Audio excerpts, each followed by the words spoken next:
కృష్ణుడు సతులాల ఓ సతులాల. విషయం ఏంటి? ఆయన పుట్టినప్పుడే ఆయన సుప్రమసి. ఎలా పుట్టాడు? పుట్టేయప్పుడే శంకు చక్ర గదా పద్మాలు. అంటే ఆయన ఎవరో కాదు, విష్ణువే అని వాళ్ళ అమ్మ నాన్నకి తెలియచెప్పి మరి, so now I'm going to be your son అని చెప్పి పుట్టాడు. కృష్ణుడు అని చెప్పి పుట్టాడు అంటారు. నేనంటలే, భాగవతం చెప్పింది. ఓకే, ఇప్పుడు ఎవడైతే మీకు ఇంకో కొంచెం క్లారిటీ ఇస్తాను. శ్రీమాన్ సాతులూరు గోపాలకృష్ణమాచార్య వారు తీయగా చెప్తారు. జైల్లో ఉంటాడు, ఖైదీ ఉంటాడు. హే వాడు నేను సేమ్ అనొచ్చా? ఓకే, ఎందుకు అనకూడదు? ఆయన ఎవరు? అధికారి. నువ్వెవరు? ప్రజల కదా. అలాగే నడుస్తూ బావిలో పడిపోయాడు అక్కడ. ఒక ఆయన తాడు వేసి దిగాడు. ఇద్దరు సేమా? ఇద్దరు బావిలో ఉన్నారు. Both are not same. బాలకృష్ణుడు. ఈ బోత్ ఆర్ నాట్ సేమ్ సినిమాలో వాడారు బోయపాటి, కానీ ఈ బోత్ ఆర్ నాట్ సేమ్ దేనికి? ఎప్పుడో ఉపనిషత్తుల్లో వాడారు. నీ లోపల అంటే భగవద్గీతలో ఉపనిషత్తులో వస్తుంది, కఠోపనిషత్తు అని ఇలాంటి ఉపనిషత్తుల్లో వస్తుంది. ఏమనంటే ఒక చెట్టు మీద రెండు పక్షులు ఉంటాయి. ఒక పక్షి తింటూ ఉంటుంది, ఓ పక్షి చూస్తూ ఉంటుంది. చూసే పక్షి ఎవరు? పరమాత్మ. తినే పక్షి ఎవరు? జీవాత్మ. ఇద్దరూ శరీరంలోనే ఉన్నారు, but both are not same. ఈ తినే పక్షి ఏమనుకుంటుంది? నేను తెలుగు, నేను ఏపీ, నేను యూపీ, నేను రెడ్డి, నేను శెట్టి, కానీ ఫైనల్గా మట్టి. అది తెలుసుకున్నవాడు జ్ఞాని. అది ఆ జ్ఞానం భగవద్గీత ఇస్తుంది. భగవద్గీతకు ఇప్పుడు భాగవతానికి వ్యత్యాసం ఏంటి స్వామి? అమ్మా, ఇప్పుడు మీ ఫస్ట్ క్వశ్చన్ అర్థమైందిగా. అర్థమైంది. అందుకే జైల్లో పుట్టినవాడు దేవుడు, జైలుకి వెళ్ళినోడు దొంగోడు. తేడా అర్థమైందిగా. Both are not same. బాగా అర్థమైందా? అదే స్వామి, జంజాల నుంచి జగిత్యాల నుంచి మొదలుకుంటే బాలకృష్ణ వరకు వచ్చేసింది స్వామి. ఎక్కడికైనా వస్తుంది, డోంట్ వరీ అమ్మా. ఇప్పుడు డిమార్ట్కి వెళ్ళామనుకో, బోల్డ్ ఐటమ్స్ ఉంటాయి. అలా నాతో డి అంటే కూడా అందరూ ఉన్నారు స్వామి. అదే అందుకే నాతో డి అంటే ఇవన్నీ వస్తాయి. అన్నమయ్య కీర్తన వచ్చింది, గడి తినే గొర్రెలకి గడి కూడా పెట్టాం, అన్నీ ఉంటాయి అమ్మా. సో విషయం ఏంటంటే మనిషి జీవిత లక్ష్యం కేవలం మేడో కారు ఇవి కాదు, పేరు పదవో కాదు. ఇది పడిపోయాక నేను ఎక్కడికి వెళ్తాను? ఇది వేదం చెప్తుంది, ఉపనిషత్తు చెప్తుంది, భౌతికత చెప్తుంది. దానికోసం ప్రయత్నం చెయ్యి. న తద్భాసయతే సూర్యో న శశాంకో న పావకః యద్గత్వా న నివర్తంతే తద్ధామ పరమం మమ. అంటే ఏమిటమ్మా అర్థం? అంటే ఈ లోకంలో దుఃఖం ఉంది, అందుకని దీనికి భగవద్గీత ఓ పేరు పెట్టింది, దుఃఖాలయం. ఇంకొక యాడ్ చేసింది, అశాశ్వతం. దీని పేరేంటి? లోకం పేరు దుఃఖాలయం ప్లస్ ఇది అశాశ్వతం. ఇది శాశ్వతం కాదు. కాబట్టి ఎందుకు ఏడుస్తావు? ఇప్పుడు చైర్ బాగుంది, వెళ్ళేటప్పుడు ఏడుస్తూ వెళ్తారు మీరు? ఎందుకు వెళ్ళరు? ఎందుకు ఏడవరు? కంఫర్ట్ ఉంది. వెళ్ళేటప్పుడు ఏడుస్తారా చైర్ వదిలి? ఎందుకు ఏడవ? బాగుంది. ఇది మనకు మన ఇంట తీసుకెళ్ళలేం, మనది కాదు, అదే శాశ్వతం కాదు మనకి. నో ఈ షాపు మనకి ఇచ్చారు వీళ్ళు, ఇది మంద కాదు. ఎందుకు ఎడుతావు? ఇది మంద కాదని తెలిసిన నీకు ఇది మనది కాదని తెలియక్కర్లా? వయసు వస్తే సరిపోయిందా? దేశముద్ర సినిమాలో ఇది మట్టి అంటది కదా. ఆ పూరి జగన్నాథ్ పూరీలు కొరమా వేసుకు తినేసి తత్వాన్ని అలా వాడాడు, కానీ ప్రాక్టికల్ కదా అది. ఈ కుర్చీ మీద నీకు ప్రేమ లేదుగా, ఇది నీది కాదని తెలుసు కాబట్టి. దీని మీద ప్రేమ ఎందుకు? నీది అనుకుంటున్నావు కాబట్టి, కానీ ఇది నువ్వు కాదుగా. ఇందులో ఉన్నది నువ్వు కదా. మా అమ్మ మంచం మీద ఉంది, చూడ్డానికి వస్తారుగా ఒక ఆయన, మాకు బాగా కావాల్సిన రామచంద్రం గారు, ఎవరో అని అడుగుతున్నారు. ఎన్నిసార్లు మా అమ్మకి ఆయనకి కాఫీ ఇచ్చిందో, ఎన్నిసార్లు టిఫిన్ పెట్టిందో. ఎందుకు అడిగాడు? మా అమ్మ ఎంత అయిపోయింది, అంతుండే అమ్మ. అందుకని శంకర్ల వారి యొక్క భాష్యం మనం చదవాలి. శంకర్ల వారి యొక్క భజగోవిందం ఒక్కడు చాలు. ఇప్పుడు మనకి సినిమాలో పాట ఉంది ఏంటిది, రెచ్చిపోదాం బ్రదర్. కానీ శంకర్ల వారు 2000 సంవత్సరాల క్రితం ఏం చెప్పారు తెలుసా, రెచ్చిపోతే బ్రదర్ చచ్చిపోతావు బ్రదర్, ఎముడు తీస్తారు లేదర్, వెయిట్ చేస్తున్న mother, you merging this weather, you just fly like a feather. ఏంటి చెప్పాను, ఏం చెప్పారు స్వామి కదా, ఏం చెప్పారు అనాలి స్వామి, ఏం చెప్పారు కదా స్వామి, ఏం చెప్పారు స్వామి అన్నాను. కానీ శంకర్ల వారు ఏం చెప్పారు అడగలేదు. శంకర్ల వారు ఏం చెప్పారంటే ఒక్క చెప్పు దెబ్బ కొట్టినట్టు చెప్పారు. మా కురు ధన జన యౌవన గర్వం హరతి నిమేష కాల సర్వం మాయామయమిదం అఖిలం హిత్వా బ్రహ్మపదం త్వం ప్రవిశ విదిత్వా భజ గోవిందం భజ గోవిందం గోవిందం భజ మూఢమతే. ఫూల్ అని తిడుతున్నారు ఎవరిని, అందరిని. ఎందుకు, ధనం ఉందని రెచ్చిపోకు, జనం ఉన్నారని రెచ్చిపోకు, యవ్వనం ఉందని రెచ్చిపోకు. ఇవన్నీ నిమేషం అంటే తెలుసమ్మా, అదే నిమేషం. కన్ను అలా వేసి అలా రెప్ప వేసి తీసే లోపులో ఇవన్నీ వెళ్ళిపోతాయి రా పిచ్చోడా, ఇవన్నీ వెళ్ళిపోతాయి. వీటిని చూసి మురిసిపోకు, దీన్ని చూసి మురిసిపోకు. కోవిడ్లో చూడలేదా, నల్ల సంచుల్లో వేసి గుట్టలు గుట్టలుగా వేసి మూసేసారు మట్టిలో.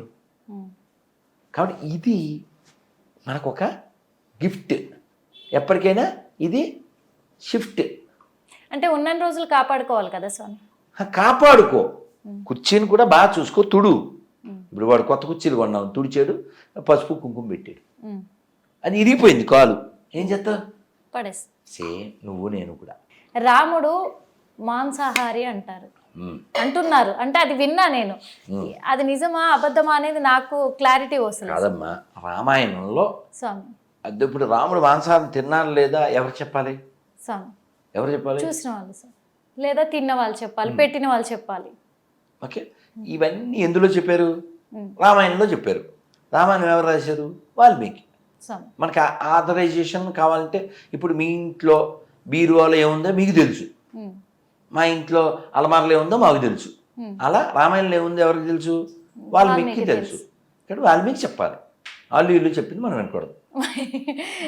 అంటే ఇప్పుడు ఇది క్లారిటీ చేసుకొని కాబట్టి వాల్మీకి ఎక్కడ చెప్పాడు, రామాయణంలో చెప్పాడు. కాబట్టి రామాయణం చదువు, రామాయణం చెప్పారు, రామాయణం చదవాలంటారు. అయితే చదవాలి, నువ్వు మనిషిగా పుట్టావు కాబట్టి చదవాలి, హిందువుగా పుట్టావు కాబట్టి చదవాలి.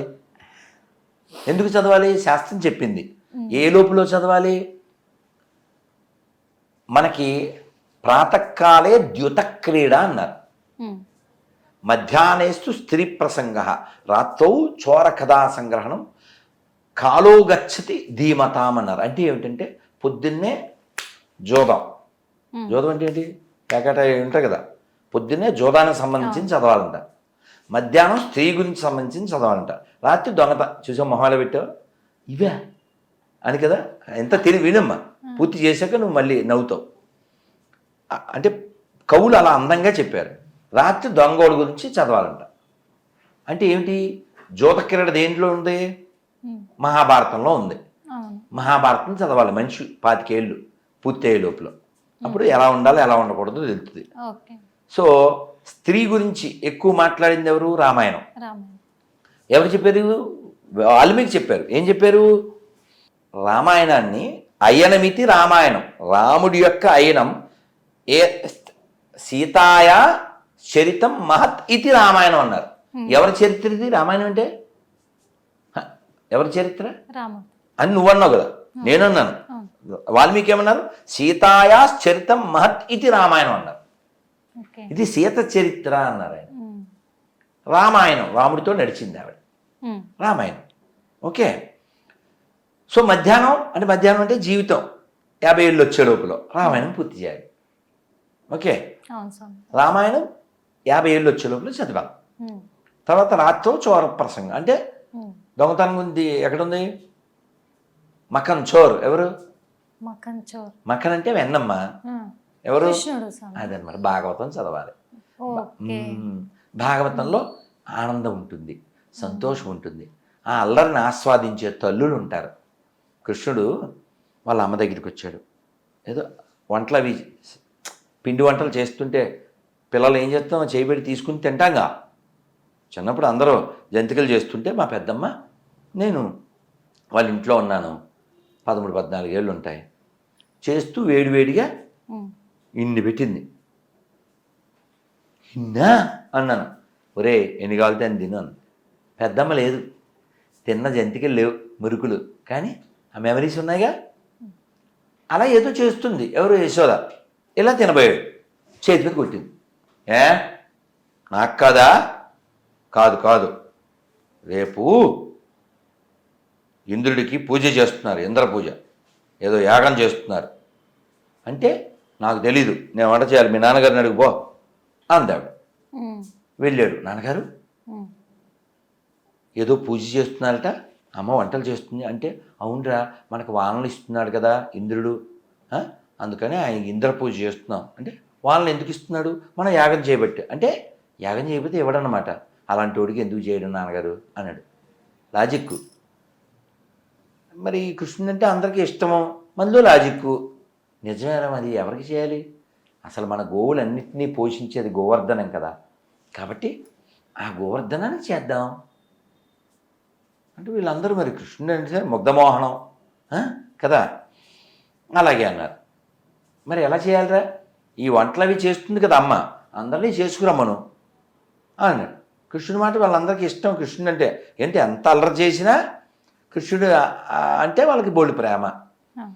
ఆ కుండల బద్దలు కొట్టేసినా, అల్లరి చేసినా, పాలు పారబోసినా, వాళ్ళ అమ్మకు కోపం తెప్పించారు కూడా.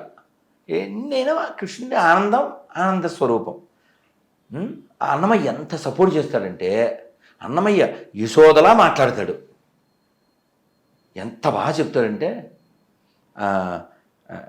నేను ఎగ్జాక్ట్లీ చెప్పలేను కానీ ఆ ఫీల్ చెప్తాను. అది ఎంత బాగుంటుంది ఆ పాట.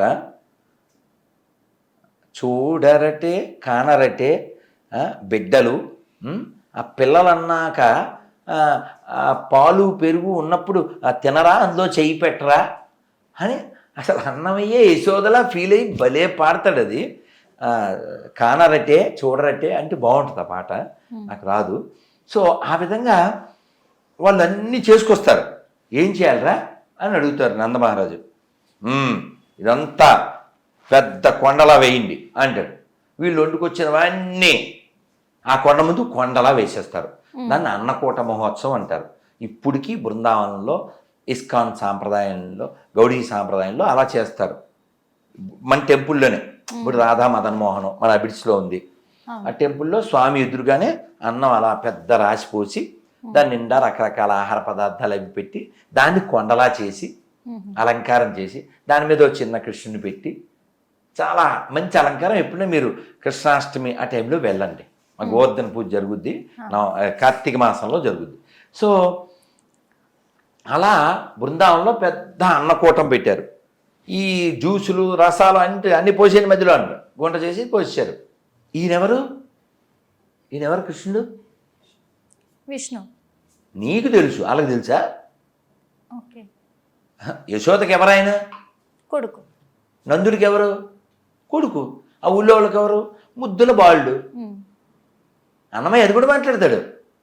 ఇట్టి ముద్దులాడేవాడు ఏడవాడే, వీని పట్టి తెచ్చి పొట్ట నిండా బాలు పోయరే అంటాడు. పొట్ట నిండా పాలు పోయాలంట. అన్నమయ్యకి ఎంత ఆనందం అసలు అని మనకు అర్థం కావడం కోసం ఏం చెప్తాడు తెలుసా? అలా చూపిస్తూ మాట్లాడతాడు అన్నమయ్య. మీరు పాట వినండి.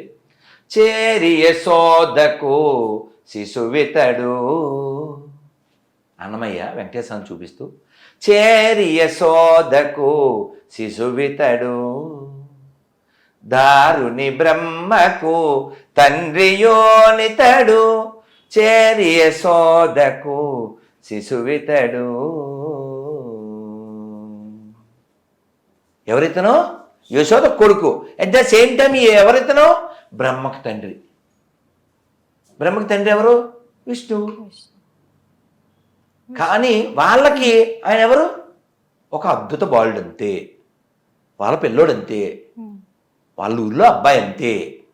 లేకపోతే ఆయన మీద ఇలా ఒంగుడి ఇలా చేతులేసి, తెలుసా ఒంగుళ్ళు దూకులని పిల్లాడు ఆయన ఆడిస్తాను వాళ్ళు. బ్రహ్మదేవుడు ఆశ్చర్యపోయాడు, ఒరే ఏంట్రా ఇది, మేము దర్శనానికి వెళ్ళడానికి దిక్కు లేదు, అదే శ్రీవాణి ట్రస్ట్లో టికెట్ కొనుక్కుంటే కూడాను టికెట్లు దొరకట్లేదు, మీరేంటి అసలు చేతులేసి దూకేస్తున్నారని ఆశ్చర్యపోయి ఆయన ఒక పద్యం చెప్పాడు, ఒక శ్లోకం చెప్పాడు, భాగవతంలో ఉంటుంది.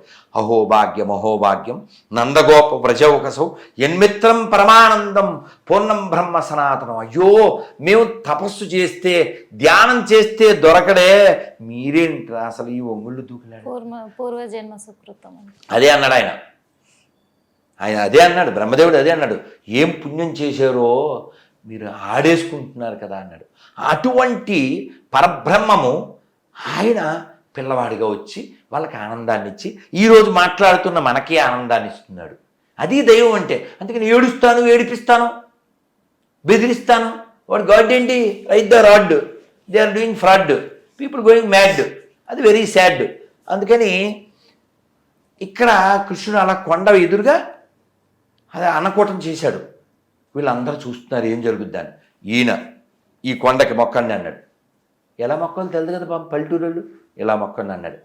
వీళ్ళు మొక్కారు, ఈయన చూపించాడు, అంతే ఆ కొండ మీదకి వెళ్ళాడు. ఈయనే ఇంకో రూపంలో ఆ కొండ నోరు తెరిచి అన్నీ తినేసింది. చెప్పాడు, ఒరే ఇప్పుడు ఆ గోవర్ధన్ మీ అన్నీ స్వీకరించింది కదా, మళ్ళీ రేపొద్దున్న నుంచి క్యారేజ్ పెట్టకూడదు ఇవాళ అని చెప్పి, అని పల్లెటూరు అమాయకులు కదా. అలాగా ఈ గోవర్ధన లీల చాలా బాగుంటుంది. మేము వెళ్తాం కదా గోవర్ధన చుట్టూ తిరుగుతాం కదా, అక్కడ అన్యోర్ అని ఒక గ్రామం ఉంది. అన్యోర్ అంటే ఏంటి, బ్రింగ్ మోర్, ఇంకా కావాలి అని గోవర్ధన్ పెద్ద సౌండ్ చేసింది. ఆ ఊరి పేరు, గ్రామం పేరు ఇప్పుడు కూడా అన్యోర్ అంటే ఇంకా తెండి అని. చాలా బాగుంటుంది ఆ చెట్లు, ఆ కొండ. కానీ గోవర్ధన చాలా పెద్దది ఉండేదంట, కానీ శాపం ఉంది ఆ గోవర్ధనగిరి. అందుకే అన్నమయ్య కీర్తనలోనూ ఇంకా చాలా కీర్తనలు వస్తుంది, గోవర్ధన గిరిధారి, అందుకని కొండను ఎత్తాడు. అందుకని నేను ఇలా తీగా పాడటమే కాకుండా ఊరమాసలో ఒక డైలాగ్ కూడా చెప్పాను 2 ఏళ్ల క్రితం 3 ఏళ్ల క్రితం. ఏం చెప్పాను, నేను కొండనెత్తిన గోవిందుని పూజిస్తా, నేను కోదండం పట్టిన రాముణ్ణి పూజిస్తా, నేను లోకం కోసం విషం తాగిన శివుణ్ణి పూజిస్తా, అంతేగాని 2 చెక్కల మీద వేలాడదీసిన ఎండిపోయిన శవాన్ని పూజించను. నేను శివారాధన చేస్తా, శవారాధన చేయను. అదన్నమాట. ఆ విధంగా ముందుకు పాటల వర్షన్, సాంగ్స్ వర్షన్ వేరే ఉంది స్వామి, మీలో అన్ని వేరియేషన్స్ ఉన్నాయి ఇక్కడ స్వామి, మేము చూసేది ఎంత తీయగా గిరిరాజు గోవర్ధను చెప్పేసి ఆఖరికి డైలాగ్ మాత్రం అది మంచిగా ఉంది. ఎందుకు అంటున్నానంటే ఇంత ఆనందం వదిలే దరిద్రం ఎందుకు, అది నా పాయింట్ ఇక్కడ.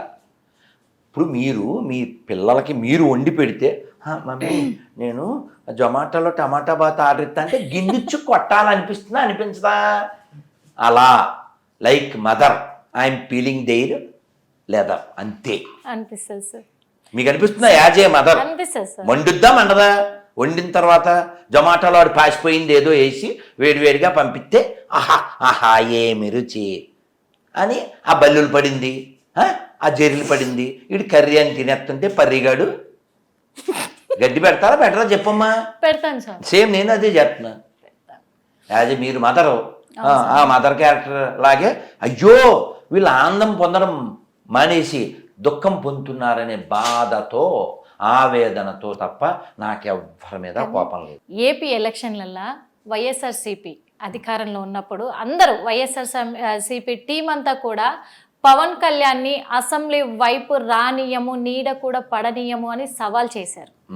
ఆ సవాలు విసిరిన కొన్ని రోజుల్లోనే, కొన్ని నెలల వ్యవధిలోనే వాళ్ళేమో ఇంట్లో కూర్చున్నారు. పవన్ కళ్యాణ్ గెలిచి చూపించారు.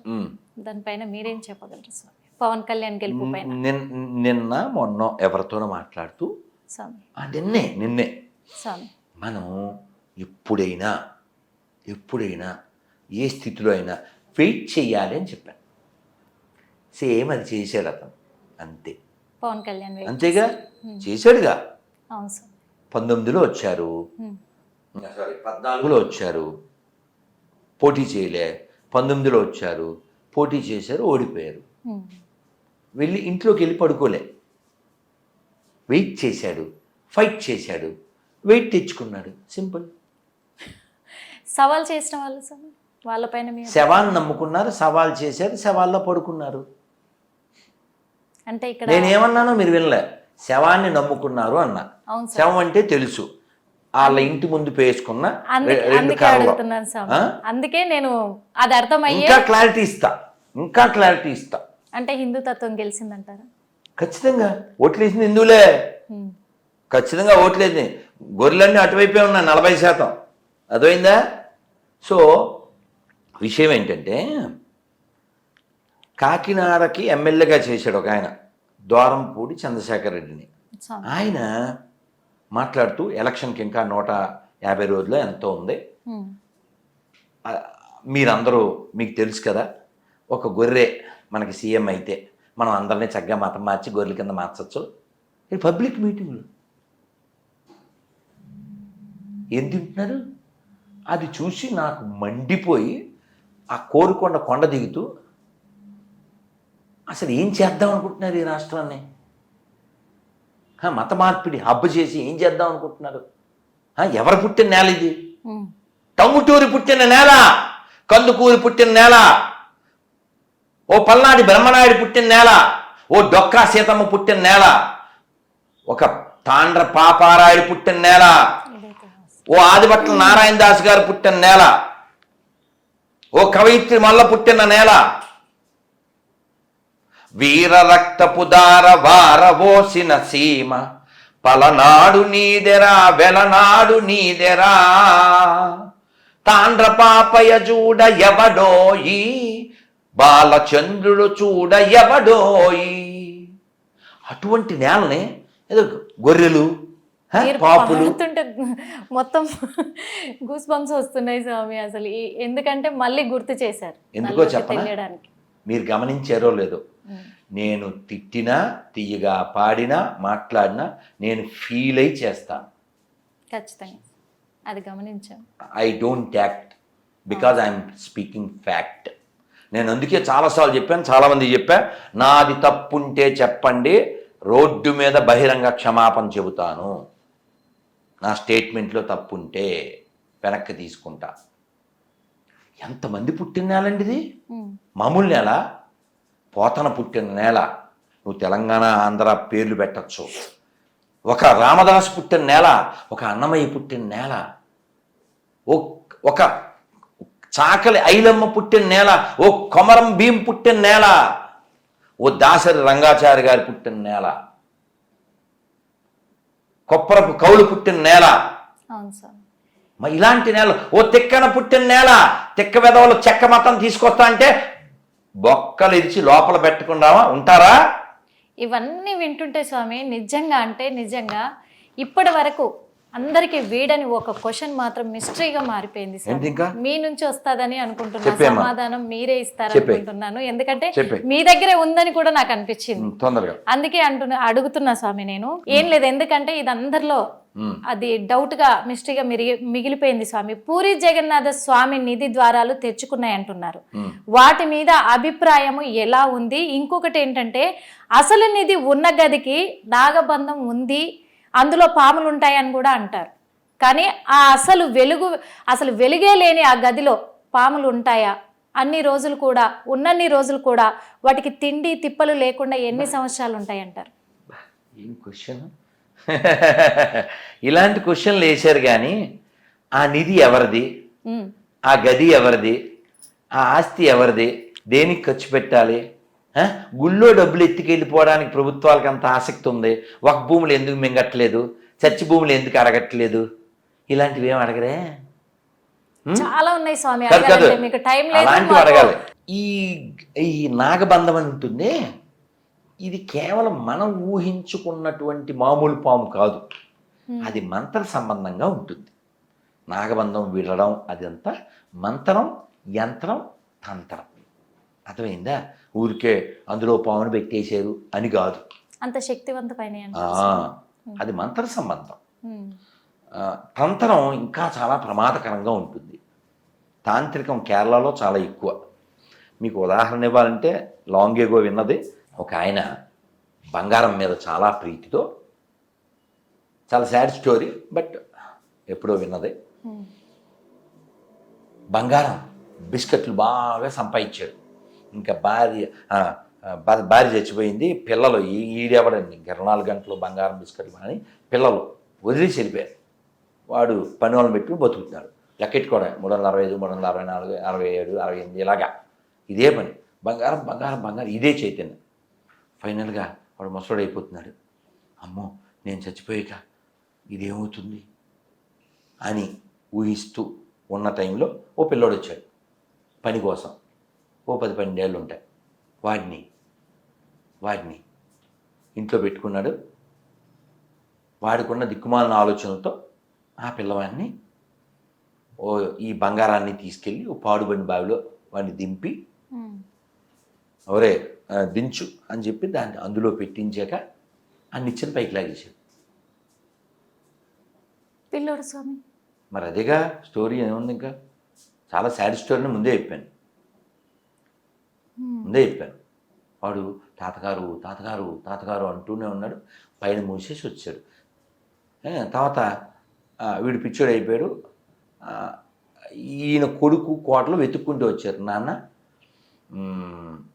ఓ చిన్న పిల్లోడు ఎవరన్నా వచ్చారా, ఎంత ఉండొచ్చు అన్నాడు. 10-12 ఏళ్ళు. ఇంట్లో ఏదో తిట్టాను అరిచాను, వాడు మీ దగ్గరికి ఏమన్నా వచ్చాడేమో అంటే అతను మనవడని కూడా ఈయన తెల్లం, ఎవరో పన్నోడు అనుకుని పెట్టుకున్నాడు. సో ఇంతకీ ఆ బావిడ ఎందుకు పెట్టాడు వాడిని? వీడు చచ్చిపోయిన తర్వాత ఈ పిల్లోడు పిశాచం అయిపోయి ఆ బంగారాన్ని కాపలగాయాడు. అలాంటి వాళ్ళు ఉన్నారు మిస్యూజింగ్ అని చెప్పడానికి. చాలామంది ఇప్పుడు కూడా నిధులు దాచారు, నిధులు దాచి పెట్టారు అని అంటారు. ఇది ఒక నిదర్శనమేమో స్వామి. ఇప్పుడు మీరు చెప్పిన తర్వాత ఒక క్లారిటీ వచ్చిందా ఉంటుంది. అమ్మా అందుకని ఈ భూమి మీద మనం గెస్ట్లం. ఓకే స్వామి. నిధి సంపాదించడం అంటే ఆ నిధి గురించి త్యాగరాజ స్వామి చెప్పారు. చాలా గొప్ప నిధి ఉంది. నిధి చాలా సుఖమా రాముని సన్నిధి సేవా సుఖమా. కాబట్టి మనసుకు కావాల్సింది, ఆత్మకు కావాల్సింది ఆనందం. ఆనందం లోపల ఉంది తప్ప బయట లేదు. మొన్న ఏదో వీడియో వచ్చింది, భర్త అడుగుతున్నాడు తెలంగాణ యాసలో, ఎంత బాగుందో. ఏమే దేవుడు కనపడితే ఏం కోరుకుంటావు? నేను 100 కేజీలు 10 కేజీలు బంగారం కోరుకుంటాను. 10 కేజీలు ఎందుకే? 100 కేజీలు అడగచ్చుగా. సరే మామ 100 కేజీలు. తర్వాత ఏం చేస్తావు? ఆ బంగారంతో పెద్ద మేడలు అయ్యి కట్టుకుంటాను మామ. ఆ మేడలు కట్టాలంటే డబ్బులు కావాలి కదే. బంగారం ఉందిగా అమ్ముకుంటాం.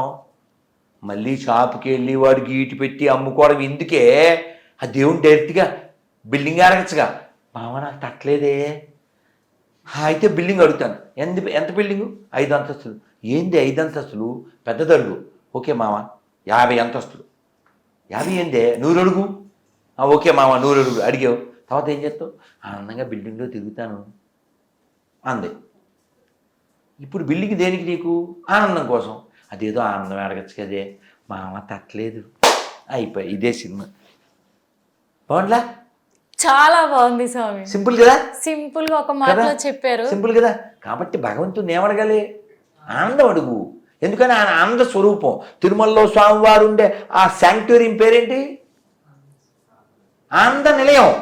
కాశీ పేరేంటి? ఆనందవనం. ఆనంద సాగరా. తెలుసా సాంగ్? సత్యబాబు గారు పాడతారు.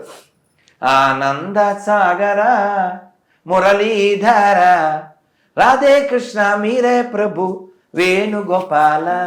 చూశారు కదా. మరి ఇప్పటి వరకైతే స్వామీజీతో మాట్లాడి ఎన్నో విషయాలు తెలుసుకున్నాము. మనము హిందూ తత్వం గురించే కాదు, మతం కులం ఏవీ లేవు అనే విషయాలు కూడా తెలుసుకున్నాం. మహాభారతము రామాయణము అన్నిటి గురించి తెలుసుకున్నాము. అలాగే ఎన్నో తెలియని విషయాలు కూడా తెలుసుకున్నాము. కానీ చివరిగా చెప్పింది ఏంటంటే ఆనందం కోరుకోవాలి, ఆనందంగా ఉండాలి అనే ఒక విషయాన్ని మాత్రమే చెప్తున్నారు. అంతే తప్ప ఏ విషయంగా కూడా మతం మారడంలో బలవంతం చెయ్యొద్దు అనే ఒక క్లారిటీని కూడా గురూజీ మనకి ఇచ్చారు.